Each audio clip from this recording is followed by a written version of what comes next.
ప్రతి వ్యక్తి జీవితంలో ఏదో ఒక సందర్భంలో మనం అనుకున్నది అనుకున్నట్టుగా జరగకపోవటం వల్ల కొంచెం లో అవుతాం. మెచ్యూర్డ్గా ఉన్న వాళ్ళు లో అవుతారు, ఇమ్మెచ్యూర్డ్గా ఉన్న వాళ్ళు లో అవుతారు.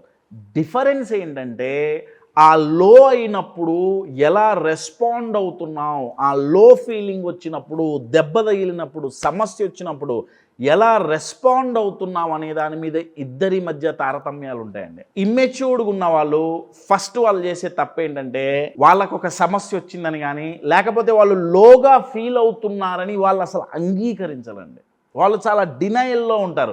నాకేం కాలా, నేను మంచిగానే ఉన్నా, నాకేం నష్టం జరగలా, నేనేం తప్పు చేయాలా, నాకేమైంది, నా జీవితం బ్రహ్మాండంగా ఉంది, కష్టపట్టు అనుకుంటే బాగానే ఉంటుంది కదా. బాగోదండి. ఎందుకంటే నిజాన్ని మనం యాక్సెప్ట్ చేయాల్సిందే. ఇప్పుడు మీకు ఒక రోగం వచ్చిందండి, కడుపులో ఏదో పెద్ద రోగం వచ్చింది, నాకేం రోగం రాలేదు అంటే ఊరుకుంటుందా?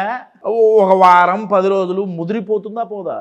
ఇది అంతే అండి. ఇమోషన్స్ పైలప్ అయిపోతాయి. మెచ్యూర్డ్గా ఉన్న వాళ్ళు లో అయితే వాళ్ళు దాన్ని అంగీకరిస్తారు. అవును, నేను ఇవాళ లోలో ఉన్నాను, నా ఇమోషన్స్ అంత ప్రాపర్గా లేవు, నేనంత హ్యాపీగా లేను, నేను కొంచెం నా మూడ్స్ కొంచెం స్వింగ్ అవుతున్నాయి అని చెప్పి వాళ్ళు అంగీకరిస్తారు. అంగీకరించటం వల్ల వాళ్ళు రెస్పాండ్ అయ్యే విధానం చాలా డిఫరెంట్గా ఉంటుందండి. మెచ్యూర్డ్గా ఉన్న వాళ్ళు లో అయినప్పుడు ఎవరికి షేర్ చేసుకోవాలో ఎగ్జాక్ట్గా కరెక్ట్ పీపుల్తో వాళ్ళు షేర్ చేసుకోగలరు. ఎందుకంటే అటువంటి వాళ్ళని వాళ్ళు ఆల్రెడీ ఐడెంటిఫై చేసి పెట్టుకుంటారు.